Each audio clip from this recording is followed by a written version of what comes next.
ये साप्ताहिक बाइबल का उपदेश Plainfield Christian science church independent से है, जो प्लेनफील्ड, न्यू जर्सी, अमेरिका में है। अधिक जानकारी के लिए कृपया हमारी वेबसाइट पर जाएं www.plainfieldcs.com। आपके अध्ययन के लिए ये पाठ रविवार 18 जून 2023 के लिए है। विषय: क्या ब्रह्मांड मनुष्य सहित परमाणु बल द्वारा विकसित है? स्वर्णपथ। अयूब। चुपचाप खड़ा रह और ईश्वर के आश्चर्य कर्मों का विचार कर। उत्तरदायी अध्ययन। अयूब। देख, ईश्वर अपने सामर्थ्य से बड़े बड़े काम करता है। उसके समान शिक्षक कौन है? ईश्वर गरज कर अपना शब्द अद्भुत रीति से सुनाता है और बड़े बड़े काम करता है जिनको हम नहीं समझते। वो तो हिम से कहता है, पृथ्वी पर गिर, और इसी प्रकार मी को भी, और मूसलाधार वर्षा को भी ऐसी ही आज्ञा देता है। क्या तू घटाओं का तौलना और सर्वविज्ञानी का आश्चर्य कर्म जानता है? जब पृथ्वी पर दक्षिणी हवा ही के कारण से सन्नाटा रहता है, तब तेरे वस्त्र क्यों गर्म हो जाते हैं? सर्वशक्तिमान जो अति सामर्थहीन है और जिसका भेद हम नहीं पा सकते, वो न्याय और पूर्ण धर्म को छोड़ अत्याचार नहीं कर सकता। पाठ उपदेश बाइबल में से। अयूब। परंतु मैं तो ईश्वर ही को खोजता रहूंगा और अपना मुकदमा परमेश्वर पर छोड़ दूंगा। वो तो ऐसे बड़े काम करता है जिनकी था नहीं लगती, और इतने आश्चर्य काम करता है जो गिने नहीं जाते। वही पृथ्वी के ऊपर वर्षा करता और खेतों पर जल बरसाता है। इसी रीति वो नम्र लोगों को ऊंचे स्थान पर बिठाता है और शोक का पहनावा पहने हुए लोग ऊंचाई पर पहुंचते हैं। वो तो धूर्त लोगों की कल्पनाएं व्यर्थ करता है और उनके हाथों से कुछ भी बन नहीं पड़ता। वो बुद्धिमानों को उनकी धूर्तता ही में फंसाता है और कुटिल लोगों की युक्ति दूर की जाती है। वो तुझे 6 विपत्तियों से छुड़ाएगा, वरन 7 से भी तेरी कुछ वानी न होने पाएगी। अकाल में वो तुझे मृत्यु से और युद्ध में तलवार की धार से बचाएगा। तू वचनारूपी कोड़े से बचा रहेगा, और जब विनाश आए तब भी तुझे भय न होगा। तू उजाड़ और अकाल के दिनों में हंसमुख रहेगा, और तुझे बनेलिए जंतुओं से डरना लगेगा। वरन मैदान के पत्थर भी तुझसे वचा बांधेंगे और वना पशु तुझसे मेल रखेंगे, और तुझे निश्चय होगा कि तेरा डेरा कुशल से है। राजे। बहुत दिनों के बाद तीसरे वर्ष में यहोवा का ये वचन एलिया के पास पहुंचा कि जाकर अपने आप को अखीयब को दिखा, और मैं भूमि पर मी बरसा दूंगा। तब एलिया अपने आप को अखीयब को दिखाने गया। उस समय सामरिया में अकाल भारी था। फिर एलिया ने अखीयब से कहा, उठकर खा पी, क्योंकि भारी वर्षा की सनसनाहट सुनाई पड़ती है। तब अखीयब खाने पीने चला गया, और एलिया किरमल की चोटी पर चढ़ गया और भूमि पर गिरकर अपना मुंह घुटनों के बीच किया और अपने सेवक से कहा, चढ़कर समुद्र की ओर दृष्टि करके देख। तब उसने चढ़कर देखा और लौटकर कहा, मैं कुछ नहीं देखता। एलिया ने कहा, फिर 7 बार जा। 7वीं बार उसने कहा, देख, समंदर में से मनुष्य के हाथ का सा एक छोटा सा बादल उठ रहा है। एलिया ने कहा, अखीयब के पास जाकर कह कि रथ जुतवाकर नीचे जा, कहीं ऐसा न हो कि तू वर्षा के कारण रुक जाए। थोड़ी ही देर में आकाश वायु से उड़ाई हुई घटाओं और आंधी से काला हो गया, और भारी वर्षा होने लगी, और अखीयब सवार होकर यजरियल को चला गया।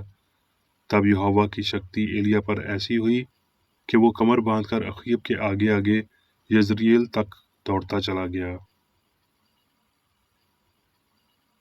राजे। वहां वो एक गुफा में जाकर टिका, और यहोवा का ये वचन उसके पास पहुंचा कि हे एलिया, तेरा यहाँ क्या काम?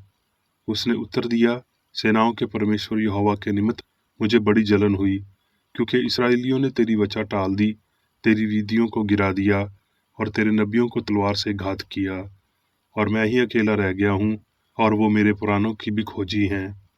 उसने कहा, निकलकर यहोवा के सामुख पर्वत पर खड़ा हो। और यहोवा पास से होकर चला और यहोवा के सामने एक बड़ी प्रचंड आंधी से पहाड़ फटने और चट्टानें टूटने लगीं, तो भी यहोवा उस आंधी में न था। फिर आंधी के बाद भूनी डोल हुआ, तो भी यहोवा उस भूनी डोल में न था।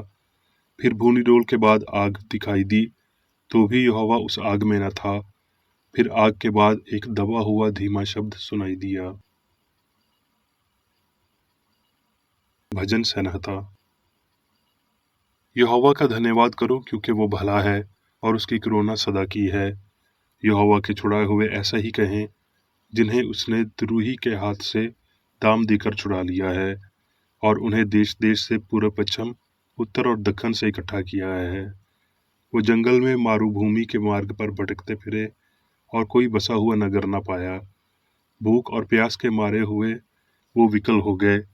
तब उन्होंने संकट में यहोवा की दुहाई दी और उसने उनको सख्ती से छुड़ाया। मत्ती। उसने निकलकर बड़ी भीड़ देखी और उन पर तरस खाया, और उसने उनके बीमारों को ठीक किया, और उसने तुरंत अपने चेलों को बरबस नाव पर चढ़ाया कि वो उससे पहले पार चले जाएं, जब तक कि वो लोगों को विदा करे। वो लोगों को विदा करके प्रार्थना करने को अलग पहाड़ पर चढ़ गया, और सांझ को वहां अकेला था। उस समय नाव झील के बीच लहरों से डगमगा रही थी, क्योंकि हवा सामने की थी। और वो रात के चौथे पहर झील पर चलते हुए उनके पास आया। चेले उसको झील पर चलते हुए देखकर घबरा गए और कहने लगे, वो भूत है, और डर के मारे चिल्ला उठे। यीशु ने तुरंत उनसे बातें की और कहा, ढारस बांधो, मैं हूँ, डरो मत। पतरस ने उसको उत्तर दिया, हे प्रभु, यदि तू ही है तो मुझे अपने पास पानी पर चलकर आने की आज्ञा दे। उसने कहा, आ। तब पतरस नाव पर से उतरकर यीशु के पास जाने को पानी पर चलने लगा, पर हवा को देखकर डर गया, और जब डूबने लगा तो चिल्लाकर कहा, हे प्रभु, मुझे बचा। यीशु ने तुरंत हाथ बढ़ाकर उसे थाम लिया और उससे कहा, हे अल्प विश्वासी, तूने क्यों संदेह किया। जब वो नाव पर चढ़ गए तो हवा थम गई। इस पर जो नाव पर थे उन्होंने उसे दंडवत करके कहा, सचमुच तू परमेश्वर का पुत्र है। वो पार उतरकर गेनसरत देश में पहुंच गए, और वहां के लोगों ने उसे पहचान कर आसपास के सारे देश में कहला भेजा, और सब बीमारों को उसके पास लाए, और उससे विनती करने लगे कि उन्हें अपने वस्त्र के आंचल ही को छूने दे, और जितनों ने उसे छुआ वो ठीक हो गए। आमोस। देख, पहाड़ों का बनाने वाला और पवन का सिरझाने वाला, और मनुष्य को उसके मन का विचार बताने वाला, और भोर को अंधकार करने वाला, और जो पृथ्वी के ऊंचे स्थानों पर चलने वाला है, उसी का नाम सेनाओं का परमेश्वर यहोवा है। अब मैं मेरी बेकरारी द्वारा क्रिश्चियन साइंस की किताब विज्ञान और स्वस्थ शास्त्रों की कुंजी के साथ के साहस संबंधी अंश पढ़ूंगा। विज्ञान और स्वस्थ। मनुष्य सात ब्रह्मांड पर मन का नियंत्रण अब एक खुला प्रश्न नहीं है, बल्कि विज्ञान है। शास्त्रों का अर्थ है कि ईश्वर सब कुछ है। इससे ये पता चलता है कि ईश्वरीय मन और उनके विचारों के अलावा किसी भी चीज में वास्तविकता या अस्तित्व नहीं है। शास्त्र ये भी घोषणा करते हैं कि ईश्वर आत्मा है, इसलिए आत्मा में सब कुछ समान जैसे है और कोई मतभेद नहीं हो सकता। भगवान के ब्रह्मांड में सभी कुछ उसे व्यक्त करता है। लेकिन आत्मा का एक वास्तविक आकर्षण है। ध्रुव को सुई की ओर इशारा करना इस सर्वशक्तिमान या ईश्वर दिव्य मन के आकर्षण का प्रतीक है। क्योंकि परमेश्वर ब्रह्मांड को नियंत्रित करता है, ग्रहों का उसके निर्माता से अधिक मनुष्य पर कोई अधिकार नहीं है।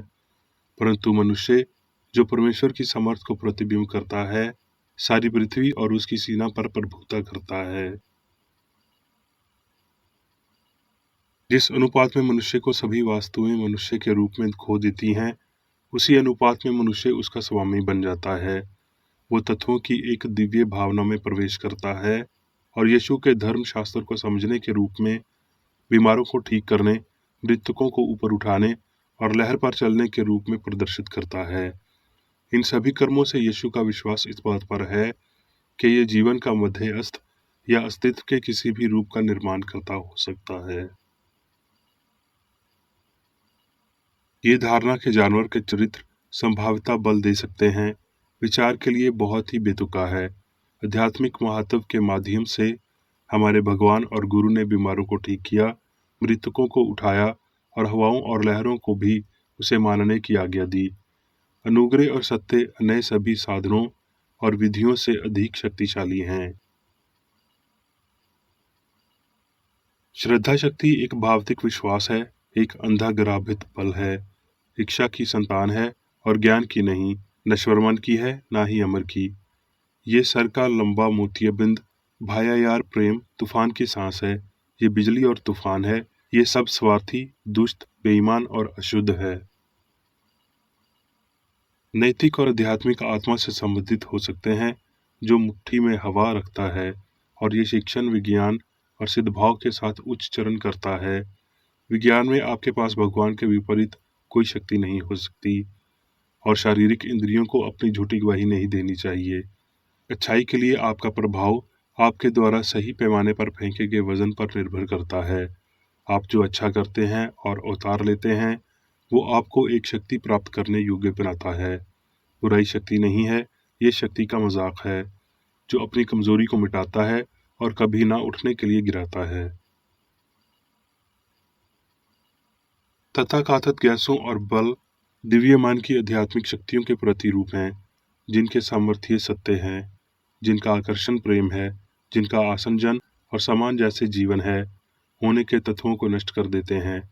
विद्युत भौतिकता का वो तीव्र अधिशेष है, जो अध्यात्म या सत्य के वास्तविक सार को उद्घाटित करता है। महान अंतर यह है कि बिजली बुद्धिमान नहीं है, जबकि आध्यात्मिक सत्य मन है। भूकंप, हवा, लहर, बिजली, अग्नि, सबसे इच्छा गति में वियक्त नश्वर मन का कोई वाष्पीभूत रोष नहीं है, और ये तथाकथित मन सब नष्ट है। बुराई की अभिव्यक्ति जो ईश्वरीय न्याय का प्रतिकार करती है, शास्त्रों में कहा गया है, प्रभु का क्रोध। वास्तव में वो त्रुटि या पदार्थ के आत्म विनाश को दर्शाते हैं, और पदार्थ के विपरीत और आत्मा की सत्यात्व और ताकत को इंगित करते हैं। क्रिश्चियन साइंस सत्य और उसके विचार सब सार्वभौमिक सिद्धभाव, ईश्वर की पवित्रता, अच्छाई और बुराई को प्रकाश में लाता है। ब्रह्मांड मनुष्य की तरह विज्ञान द्वारा अपने दिव्य सिद्धांत ईश्वर से व्याख्या किया जाता है और फिर इसे समझा जाता है। लेकिन जब भौतिक अर्थों के आधार पर समझाया जाता है और विकास, परिपक्वता और क्षय के विषय के रूप में प्रतिनिधित्व किया जाता है, तो ब्रह्मांड जैसे मनुष्य है और होना चाहिए एक रहस्य है। आसंजन, सामंजस्य और आकर्षण मन के गुण हैं। वो दिव्य सिद्धांत से संबंधित हैं और उस विचार शक्ति के उपासनहार का समर्थन करते हैं, जिसने पृथ्वी को अपनी कक्षा में शुरू किया और गर्व की लहर से कहा, यहाँ तक और इसके आगे नहीं। आत्मा सभी चीजों का जीवन, पदार्थ और निरंतरता है। हम ताकतों पर चलते हैं, उन्हें वापस ले लें, और सर्जन को धैर्य जाना चाहिए। मानव ज्ञान उन्हें पदार्थ की ताकत कहता है, लेकिन दिव्य ज्ञान घोषित करता है कि वो पूर्ण रूप से दिव्य मन से संबंधित हैं, इस मन में निहित हैं, और इसलिए उन्हें उसके सही घर और वर्गीकरण के लिए पुनर्स्थापित करता है। भौतिक शरीर और भौतिक दुनिया एक तत्व और कार्य बदल जाएंगे, जैसे नश्वर मन अपनी मान्यताओं को बदल देता है। आत्मा का ब्रह्मांड ईश्वरीय सिद्धांत या जीवन की रचनात्मक शक्ति को दर्शाता है, जो मन के बहुसंख्यक रूपों को पुनः उत्पन्न करता है, और यौगिक विचार मनुष्य के गुणों को नियंत्रित करता है। पेड़ और जड़ी बूटी अपनी स्वयं की किसी प्रसार शक्ति के कारण फल नहीं देते, बल्कि इसलिए कि वो उस मन को प्रतिबिंब करते हैं जिसमें सभी शामिल है। एक भौतिक दुनिया का अर्थ है एक नश्वर मन और मनुष्य एक निर्माता। वैज्ञानिक ईश्वरीय रचना अमर मन और ईश्वर द्वारा निर्मित ब्रह्मांड की घोषणा करती है। केवल प्रेम ही अनंत मन का असीम विचार प्रदान कर सकता है। भूविज्ञान ने कभी भी पृथ्वी की बनावट की व्याख्या नहीं की है, ये व्याख्या कर ही नहीं सकती। विज्ञान केवल एक मन को प्रकट करता है, और ये अपने स्वयं के प्रकाश से चमकता है और ब्रह्मांड को नियंत्रित करता है, जिसमें मनुष्य भी शामिल है। पूर्ण सिद्ध भाव में ये मन विचारों, अपनी स्वयं की छवियों, उपविभाजनों का निर्माण करता है और अपनी उधार ली गई बुद्धि को विकीर्ण करता है, और इसलिए पवित्र शास्त्र के वाक्य अंश की व्याख्या करता है, जिसका बीज अपने आप में है। इस प्रकार भगवान अपने विचारों से कहते हैं, फूलो फलो और पृथ्वी में भर जाओ। दिव्य मन आध्यात्मिक सर्जन की उच्चता, विशालता और अनंतता का समर्थन है। तथाकथित खांज, सब्जी और पशु अब पदार्थ या सामग्री संरचना से अधिक कॉस्मिक नहीं है। जब सभी के सितारे एक साथ गाते हैं, मन ने पृथ्वी में होने से पहले खेत का पौधा बनाया। आध्यात्मिक स्वर्गारोहण के काम मन की रचना के दिन और मौसम हैं, जिसमें सौंदर्य, उद्दता और पवित्रता, हाँ दिव्य प्रकृति मनुष्य में प्रकट होती है और ब्रह्मांड से कभी गायब नहीं होती। अब मैं मेरी बेकर रेडी द्वारा चर्च मैनुअल में दिए गए 3 दैनिक कर्तव्यों को पढ़ूंगा। दैनिक प्रार्थना। प्रत्येक दिन प्रार्थना करने के लिए इस चर्च के प्रत्येक सदस्य का कर्तव्य होगा, तुम्हारा राज्य आए, ईश्वरीय सत्य, जीवन और प्रेम के शासन को मुझ में स्थापित कर और मुझ पर शासन कर, और तेरा वचन सभी मनुष्यों के स्नेह को समृद्ध कर सकता है और उन पर शासन कर। आदेशों और कर्तव्यों के लिए एक नियम। ना तो दुश्मनी और ना व्यक्तिगत लगाव मदर चर्च के सदस्यों के आदेशों और कर्तव्यों पर लागू करना चाहिए। विज्ञान में दिव्य प्रेम ही मनुष्य को नियंत्रित करता है और एक क्रिश्चियन विज्ञानी प्यार की मीठी सुविधाओं को दर्शाता है। प्यार में डांटने पर, सच्चा भाईचारा, परोपकार और क्षमा में। इस चर्च के सदस्यों को प्रतिदिन ध्यान रखना चाहिए और सभी बुराई दूर करने, भविष्यवाणी, न्याय करने, निंदा करने, परामर्श देने, प्रभावित करने या गलत तरीके से प्रभावित होने से बचने के लिए प्रार्थना करनी चाहिए। कर्तव्य के प्रति सतर्कता। इस चर्च के प्रत्येक सदस्य का यह कर्तव्य होगा कि वो प्रतिदिन आक्रामक मानसिक सुझाव से बचाव करे और भूलकर भी ईश्वर, नेता और मानव जाति के प्रति अपने कर्तव्य की उपेक्षा नहीं करनी चाहिए। उनके कामों से उन्हें आंका जाएगा और वो उचित या निंदनीय होगा।